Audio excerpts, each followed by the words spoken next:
Pourquoi est-ce que Top Boy ne sera jamais au niveau de Power et que Power ne sera jamais au niveau de Snowfall Medio?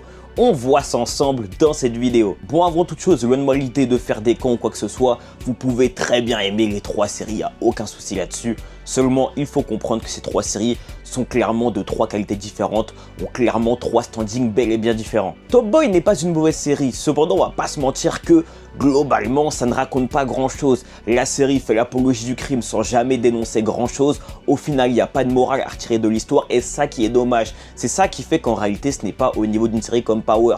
Power, quoi qu'on puisse en dire, de base il y a une certaine morale et un certain message qui veut être transmis. Certes, le message s'atténue au fil des saisons, on va pas se mentir, et c'est le gros problème de la série. Passé les 3-4 premières saisons, on fait abstraction du message, cependant de base il y avait un vrai message. Autre chose qui fait qu'une série comme Power sera toujours devant une série comme Top Boy, c'est tout simplement l'acteur principal, le protagoniste, la tête de la série.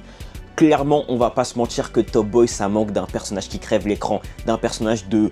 en fait tu vois, qui vraiment monopolise l'attention du spectateur. On avait Jamie, le problème c'est qu'il a duré qu'une seule saison et qu'à partir de la deuxième saison c'est un larbin, c'est un personnage secondaire et c'est clairement un problème.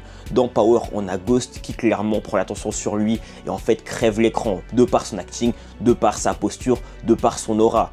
C'est un truc qui manque clairement à Top Boy parce que Dushane ne remplit pas du tout ce rôle, Sully encore moins, clairement ça manque de ça. Encore au-dessus évidemment nous avons Snowfall les frères qui est clairement un standing au-dessus de Power sans trop de débat. Parce que d'abord comme dans le cas de Power avec James St. Patrick, on a un protagoniste qui crève l'écran, à savoir Franklin Saint et ce encore plus. En termes d'acting c'est clairement un cran au-dessus, mais vraiment même 2-3 crans au-dessus, faut être tout à fait honnête. Et même en termes en fait, de personnages d'évolution, de développement d'écriture, on est encore bien au-dessus. Comme Power, Snowfall possède également un vrai message, les frères possèdent vraiment une vraie morale et même au-delà de ça, une leçon de vie. Snowfall est une leçon de vie et ça va beaucoup plus loin, ça rentre plus en détail que Power. Et comme je vous le répète, malheureusement, Power a même perdu son message de base. Les frères, tout ce qui faisait le charme de Power s'évade au fur et à mesure des saisons. À la toute fin, il reste que du crime, il n'y a plus de message dans Power et ça c'est dommage. Même si tu regardes les books aujourd'hui, c'est que du meurtre, que du crime, sans message. Ça ne mène nulle part. Et au-delà de ça, ce qu'a Snowfall, qu'a pas Power et encore moins Top Boy, c'est tout simplement un vrai bon scénario.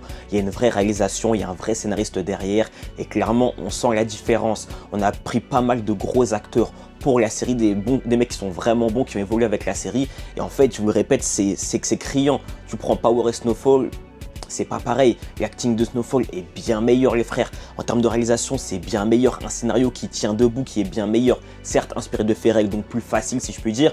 Malgré tout, c'est bien meilleur.